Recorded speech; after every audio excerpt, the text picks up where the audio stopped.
très heureux d'avoir été invité à venir faire cette présentation.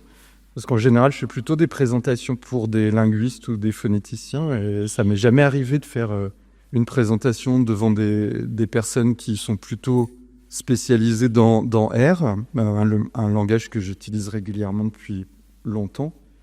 Et donc je vais organiser ma présentation en deux parties. Une partie pour présenter un peu aux non-spécialistes de phonétique les questions qu'on se pose en phonétique. Et puis dans une deuxième partie, j'illustrerai en fait certains traitements et chaînes de traitement qu'on peut être amené à mettre en œuvre en phonétique et dans les travaux sur la production de la parole avec R pour étudier ce qu'on appelle les formants, les transitions formantiques sur lesquelles je vais revenir dans un instant. Donc il y aura une partie initiale sur les enjeux de l'étude des trajectoires formantiques dans la parole humaine, une autre partie dans laquelle je vais montrer comment on peut faire des analyses de fréquences de formants et de trajectoires formantiques sur la base de données qui sont générées par un autre logiciel qui est un logiciel très courant en phonétique qui est PRAT. Et puis pour terminer, je montrerai aussi les possibilités qu'on peut avoir dans R de remplacer Prat en quelque sorte pour extraire ce type de données. Donc les linguistes, ils s'intéressent notamment à la forme orale des langues, donc par opposition aux usages écrits. Et un autre aspect qui caractérise les linguistes, c'est qu'ils cherchent à comprendre en fait comment le langage fonctionne, et donc certains décrivent ce qu'on appelle des grammaires descriptives par opposition à des grammaires prescriptives. Donc une grammaire prescriptive, elle dit comment on est supposé parler. Une grammaire descriptive, elle dit comment on parle effectivement, son jugement de valeur. Et ces formes orales qu'on cherche à décrire, elles impliquent différents niveaux d'analyse en linguistique, la syntaxe pour la construction des phrases, la morphologie pour la construction des mots, la phonétique, la phonologie pour les sons des langues. Moi, je vais m'intéresser essentiellement, parce que c'est mon domaine de travail, aux aspects sonores de la langue, donc phonétique, phonologie. Donc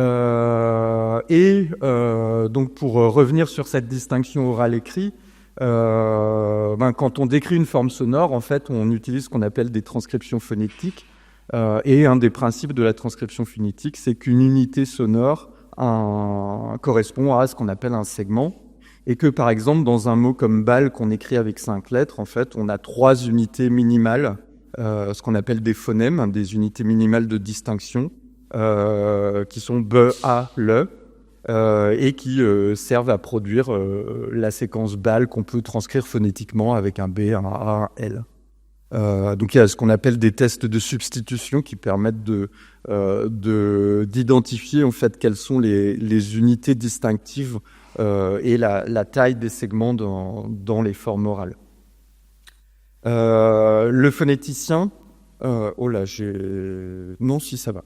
J'ai cru qu'il manquait des lignes. Le phonéticien, il s'intéresse à la parole, et quand on étudie la parole, on peut la voir sous différents angles. Sous l'angle articulatoire, quelles sont les configurations articulatoires qui servent à produire des sons. Sous l'angle acoustique, quels sont les résultats acoustiques de ces phénomènes articulatoires.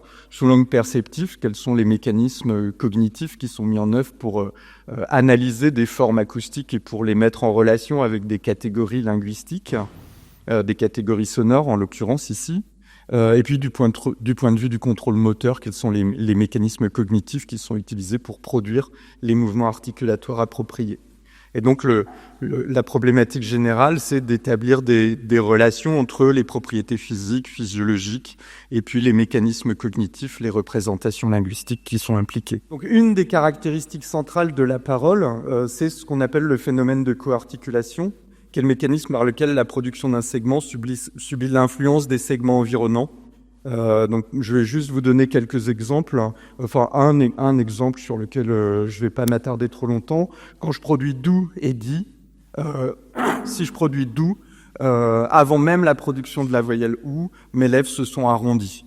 Donc, même si je produis pas la voyelle ou, si dans ma tête je me dis je vais produire doux, si je fais, j'ai arrondi mes lèvres. Si je m'apprête à produire dit, je fais et j'ai pas arrondi mes lèvres, j'ai plaqué mes lèvres contre mes incisives. Et en fait, ce phénomène articulatoire, c'est un phénomène de coarticulation, c'est-à-dire que avant de produire la voyelle arrondie ou, j'arrondis déjà mes lèvres, alors même que j'ai a priori pas besoin d'arrondir mes lèvres pour produire le de. Et nécessairement, ces altérations articulatoires, elles ont des conséquences acoustiques qui font que les phénomènes sonores, en fait, se propagent en fait sur des segments environnants. Donc ça, c'est un des effets centraux de la coarticulation. Et un autre aspect de la coarticulation qui va particulièrement m'intéresser là, c'est ce qu'on appelle les transitions formantiques. Donc lorsqu'on produit des sons, le conduit vocal produit des résonances qui font résonner certaines fréquences. On voit ici une représentation schématique de certaines résonances qu'on appelle le premier formant, le deuxième formant. Et ces résonances, en fait, elles sont pas stables pendant une réalisation, elles changent de fréquence. Et ces changements, c'est ce qu'on appelle des transitions formantiques. Pour visualiser ces transitions formantiques, on peut utiliser par exemple un spectrogramme. Ici, notamment, on en voit une ici assez nettement qui correspond en fait à ce qu'on appelle une transition formantique du second formant.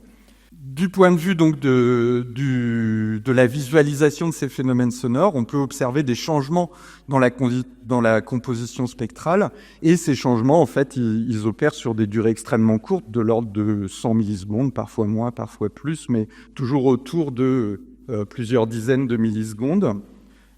Et ces trajectoires, en fait, elles peuvent être intéressantes à étudier. Donc, il y a des approches dans lesquelles on s'intéresse pas aux trajectoires, on s'intéresse aux états stables de la parole. Et puis, dans certaines approches, on va s'intéresser à ces changements de fréquence, à ces trajectoires.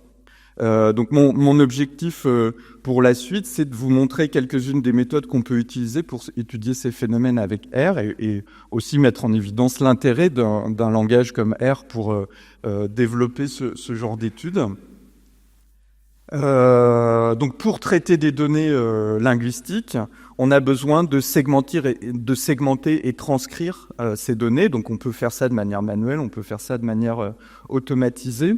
Et une fois qu'on a segmenté ces données, par exemple, j'ai ici une représentation d'un exemple que je vais utiliser dans lequel on a une phrase qui a été produite. C'est une phrase produite en arabe jordanien, et puis on s'est concentré en fait sur un mot, le mot kaz ici, dans lequel on a localisé la voyelle A, la séquence K qui nous intéresse, et on a donc ici produit ce qu'on appelle une segmentation. On a isolé le début et la fin de certains segments, de certaines unités de la parole, et puis on a une annotation, une transcription qu'on a ici mise en œuvre manuellement. Un logiciel comme Pratt nous permet en fait d'extraire des mesures acoustiques, d'estimer par exemple des fréquences de formant au cours du temps, donc avec un échantillonnage régulier de ces valeurs. On obtient au final des données qui ont cette forme-là. Donc ce qui est intéressant, c'est de voir qu'on a une observation, c'est un moment temporel. Là, on a des observations qui sont réparties sur toute l'expérience. Donc, on a plein de données produites par des locuteurs différents et pour des séquences consonnes-voyelles différentes. Donc, on a une observation qui correspond à un moment ici dans l'enregistrement. Et puis, par exemple, si je prends toute cette suite d'observations, toute cette suite d'observations correspond à une séquence K qui nous intéresse ici, pour laquelle on voudrait extraire des informations. Donc, ces données, en fait, donc elles sont segmentées et annotées dans Pratt. On extrait les données acoustiques à travers le langage de script de Pratt, et puis on traite ensuite ces données dans R. Pour les exemples que je vais utiliser ici, en fait, j'ai sélectionné juste une séquence, mais on peut appliquer ces méthodes sur toutes les séquences de la base de données. Donc, j'ai utilisé une seule séquence qui correspond à la séquence K dans le mot case produite par un locuteur donné à un moment donné pendant l'expérience. Et puis on a des mesures de fréquence de formant, ici ce que j'ai appelé tout à l'heure formant 1, formant 2, formant 3, qu'on a prélevé avec un script Pratt. Et on peut par exemple, alors je vais pas trop m'attarder sur le code, hein, les slides je les laisserai à disposition, donc je m'attarde pas trop sur le code, donc on peut récupérer en fait les valeurs de fréquence des différents formants pour les tracés graphiques. Mais on peut aussi, alors je vais laisser de côté la question du lissage de formants qui est pas forcément super intéressante. Par contre, on peut récupérer les données audio, par exemple, pour pouvoir faire un tracé superposé des mesures réalisées et des données réelles de la séquence. Donc, je mets en place un certain nombre de procédures pour aller chercher dans le fichier de données des informations sur où se trouve le fichier audio d'origine, dans ce fichier où se trouve la séquence qui m'intéresse. Et à la fin, en fait, j'obtiens des informations qui me permettent d'aller chercher en fait avec je repère en fait, j'obtiens une information sur le nom du fichier et je peux aller récupérer la portion du signal audio qui correspond quasi précisément, alors précisément, sauf que je rajoute un peu un intervalle avant et après pour avoir un peu plus d'informations contextuelles sur la réalisation. Ces données, je peux aussi, ici j'ai affiché une forme d'onde, mais je peux aussi afficher un spectrogramme de ces données qui correspond vraiment au signal qui correspond à la partie qui m'intéresse là dans le script. Et je peux superposer les informations acoustiques de formant. On voit qu'il y a des petits problèmes qu'on va traiter, hein, mais par exemple, notamment, une des choses qui pose problème ici, c'est que on voit bien que là, ça a du sens, les mesures de formant qui sont réalisées par Pratt, dans cette portion-là qui correspond à ce qu'on appelle la phase de relâchement, pendant laquelle, a priori, il n'y a pas de vibration des cordes vocales, il n'y a pas de phénomène sonore qui va donner lieu vraiment à des, en tout cas à quelque chose qui est mesurable en termes de fréquence de résonance. On voit que Pratt, il a un peu de mal, il essaye de mettre des trucs même si ça n'a pas vraiment de sens. Et donc ça, évidemment, il faut en tenir compte dans l'analyse, être capable de trouver des moyens de se concentrer sur les données qui ont du sens. On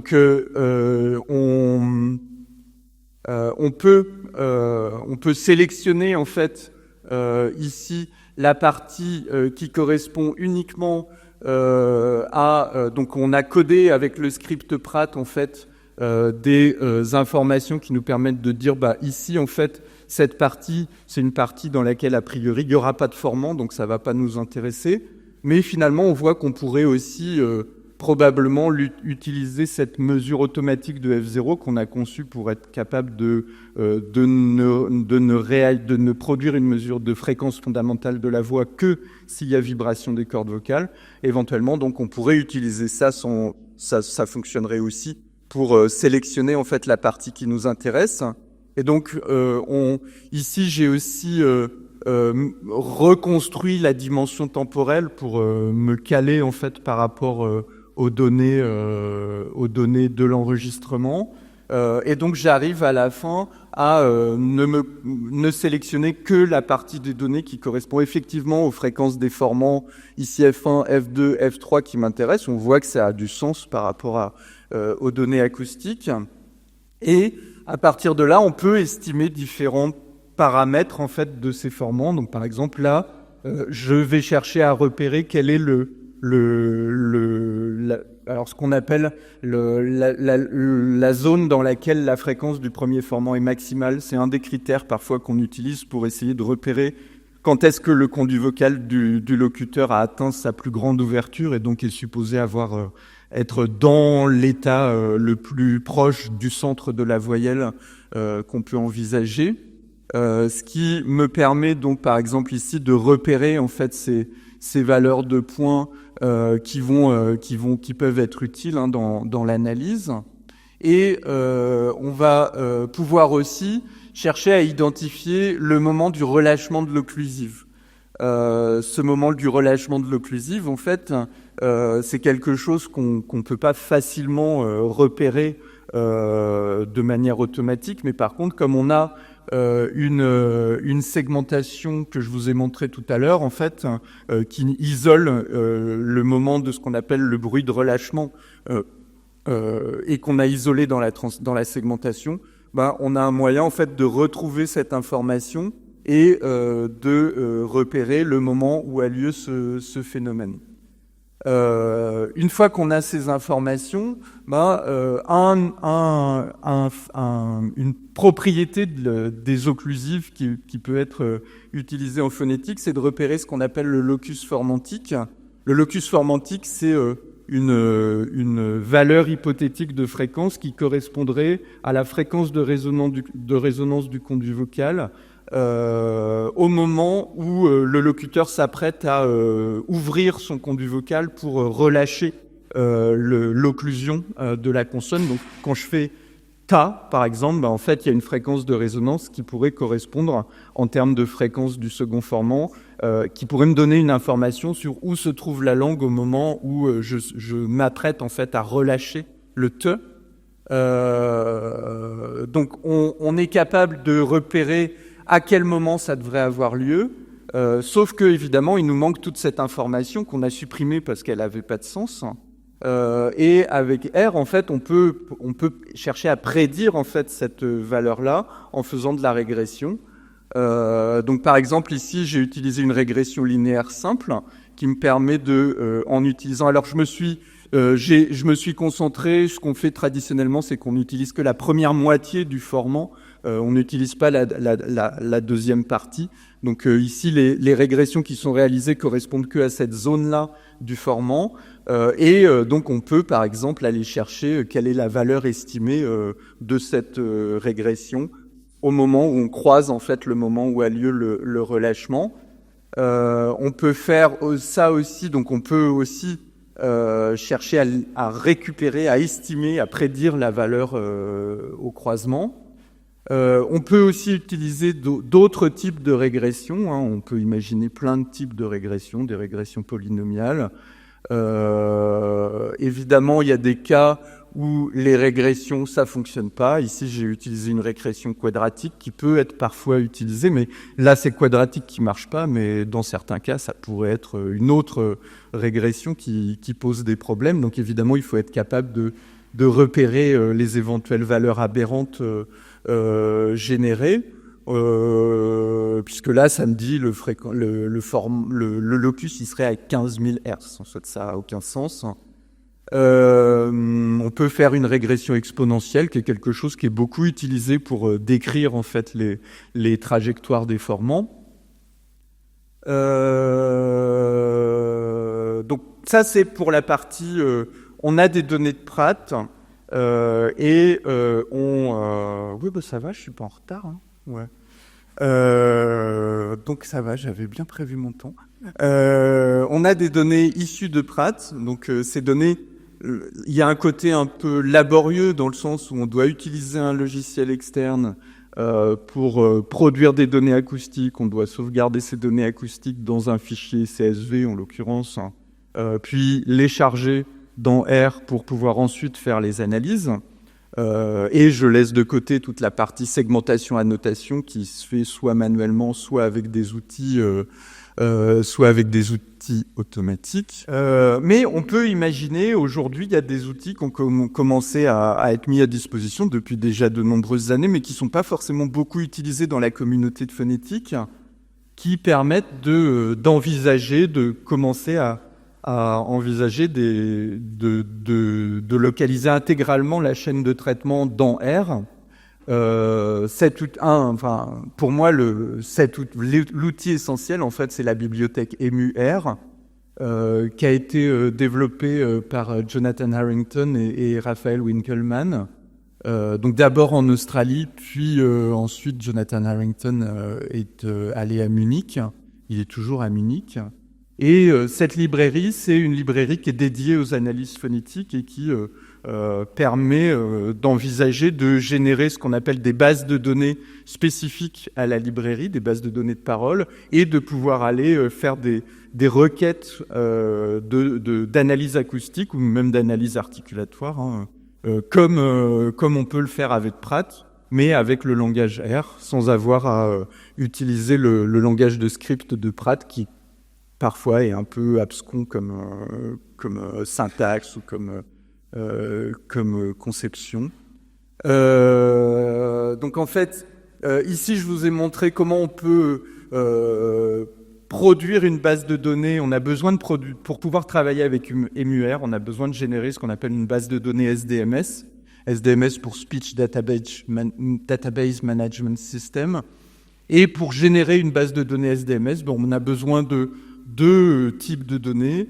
Des données audio. Ici, j'ai fait ça avec un seul enregistrement, mais on peut faire ça avec un grand nombre d'enregistrements. Des données audio d'un côté, et puis des données segmentées et annotées de l'autre. Alors ici, moi, j'utilise des text grids parce que, comme j'utilise Pratt, j'ai l'habitude d'utiliser des text grids, mais on peut utiliser d'autres types de formats d'annotation. Donc, à partir de ces données-là, on va pouvoir générer une base de données SDMS. Ici, on lui dit, on crée une base de données qu'on appelle TOY. On lui indique quels sont les noms des lignes en fait d'annotation dans la segmentation transcription. Et à partir de là, en fait, ça génère une base de données qui s'appelle TOY-EmuDB, qui est stockée en local sur le disque, mais qu'on peut parfaitement mettre à disposition sur un serveur web, qu'on va pouvoir ensuite utiliser. Donc ici, j'ai juste affiché un résumé donc j'ai chargé la librairie, j'ai récupéré, en fait, j'ai chargé la base de données, et puis j'affiche un résumé de cette base de données.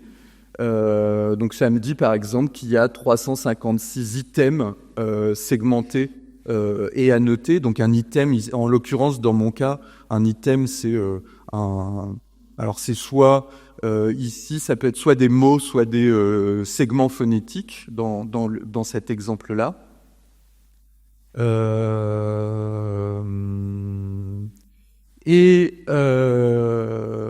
À partir de là, on peut faire ce qu'on appelle des requêtes. Donc on va pouvoir demander à EmuR, va chercher dans cette base de données toutes les séquences qui sont identifiées sur la ligne MAU, c'est la transcription phonétique produite par WebMouse, toutes les données qui correspondent soit à la voyelle I, soit à la voyelle A, soit à la voyelle OU. Ici on a ce qu'on appelle une transcription SAMPA. Donc ça me renvoie en fait toutes les informations dans la base de données quels sont les cas qui correspondent à cette requête, et puis où est-ce que ça commence, où est-ce que ça finit en termes de temporalité. On peut aussi faire des requêtes un peu plus complexes. Par exemple ici, je lui demande d'aller me chercher toutes les séquences qui commencent par une occlusive, Pötteke, Bödege, et qui se suivent et qui sont suivis en fait par la voyelle I, A ou OU. Donc j'obtiens ici aussi le tableau en fait de correspondance, et donc ça me dit ici cette observation c'est un di, ça c'est un pou, ça c'est di, ça c'est pas, ça c'est ti, di, pas, pou, pas, etc. Une fois qu'on a obtenu le tableau qui me dit dans la base de données où sont les séquences qui m'intéressent, on va pouvoir appliquer des fonctions en fait d'analyse acoustique qui sont fournies par la librairie RASP de R. Donc ici par exemple j'utilise la fonction forest de RASP qui va en fait me permettre d'extraire les fréquences déformants. Donc je lui donne un certain nombre de paramètres qui sont modifiables, et j'obtiens donc à nouveau un tableau, mais ce tableau en fait non seulement il me dit quelles sont les séquences, mais chaque observation correspond à un point de mesure en fait de fréquence de formant. Donc je me retrouve un peu dans la même situation que ce que j'avais tout à l'heure avec Pratt. J'ai un tableau de données. Une ligne est une observation temporelle avec des mesures acoustiques. Et donc j'ai des groupes de segments que je peux aller sélectionner pour produire des analyses acoustiques. Éventuellement, moi, ce qui m'intéresse, c'est surtout d'étudier les trajectoires des formants, mais on peut parfaitement s'orienter vers la mesure d'un point de mesure, par exemple au milieu de la voyelle. C'est quelque chose qu'on peut faire assez fréquemment. Ici, en utilisant l'argument cut, on lui dit tu coupes à la moitié de la voyelle et tu vas chercher la fréquence des formants à cet endroit. Voilà, donc on obtient un résultat ici avec des valeurs. RASP, en fait, les notes T1, T2, T3, T4, T5, mais en fait c'est F1, F2, F3, F4, F5. Et une chose à noter, c'est qu'en fait un truc qui moi me gêne. Il faut savoir que la fonction Forest, en fait, quand elle arrive pas à mesurer des fréquences de formant, elle met des valeurs zéro. Alors évidemment, les valeurs zéro, on sait que ça n'a pas de sens pour des fréquences de résonance, mais ça peut être problématique parce que quand vous tracez des données graphiques, les zéros, ils vont être tracés dans les courbes, alors qu'on pourrait les remplacer par des NA. Donc là, j'ai montré un code qui me permet de remplacer les NA. Alors je sais que du point de vue de la programmation, ça pourrait être optimisé. Mais en même temps, pour une présentation, je trouve que c'est assez simple pour des personnes qui sont pas forcément à l'aise avec les méthodes de programmation dans R. Donc ça permet de voir que je fais ça sur F1, sur F2, sur F3, sur F4 de manière plus claire. Et donc là, je génère des variables F1, F2, F3, F4, F5 à partir de T1, T2, T3, T4, T5, pour lesquels je dis si ça vaut 0, tu remplaces par une valeur manquante. Et j'obtiens effectivement un tableau de données avec les mesures pertinentes et puis les valeurs manquantes dans le tableau, sachant que en réalité, c'est un peu comme dans Pratt tout à l'heure, les valeurs manquantes. Évidemment, ça se vérifie, mais souvent c'est lié au fait que ça devrait pas avoir ça peut ne pas avoir de sens de chercher à les mesurer. Donc on va faire comme avec les données de Pratt, on va chercher à identifier est-ce que cette portion-là, je dois la conserver ou est-ce qu'au contraire elle a pas de sens et je m'intéresse que à la partie qui a du sens. Alors je termine rapidement. À partir de là, en fait, on peut imaginer plein d'autres analyses. Vu qu'on sait estimer les fréquences des formants à certains points précis de la réalisation, donc ce qu'on appelle le formant au milieu de la voyelle, la fréquence du formant au milieu, la fréquence du formant au moment du relâchement, la fréquence du moment au début du formant, la fréquence du formant au début du formant et la fréquence du formant au bruit de relâchement. C'est ce que j'ai fait tout à l'heure avec les régressions qui me servaient à essayer d'estimer, de prédire la valeur de fréquence du formant théorique s'il était prolongé jusqu'au moment du relâchement. Donc en utilisant ces données-là, en fait, on peut obtenir les informations qui sont nécessaires pour estimer ensuite ce qu'on appelle des équations de locus.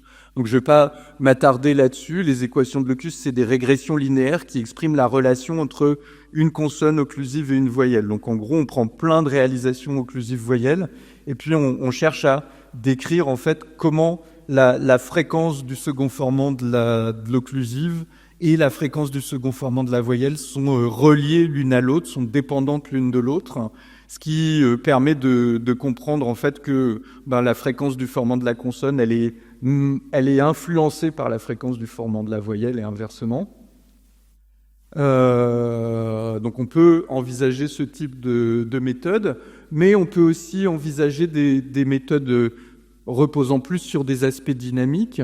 Donc par exemple, vu qu'on a accès aux données de trajectoire formantique au cours du temps, on peut dériver des informations de type calcul de la vitesse en chaque point du formant, calcul de l'accélération. Et on peut aussi, avec les méthodes de régression, notamment méthodes de régression linéaire, exponentielle que j'ai évoquées tout à l'heure, étudier d'autres paramètres qui sont associés au changement de fréquence, comme ont pu le faire Broad et Claremont en 2017. voilà, je vais m'arrêter là. Et s'il y a des questions, je pourrais peut-être aborder d'autres choses qui sont sur les slides qui restent.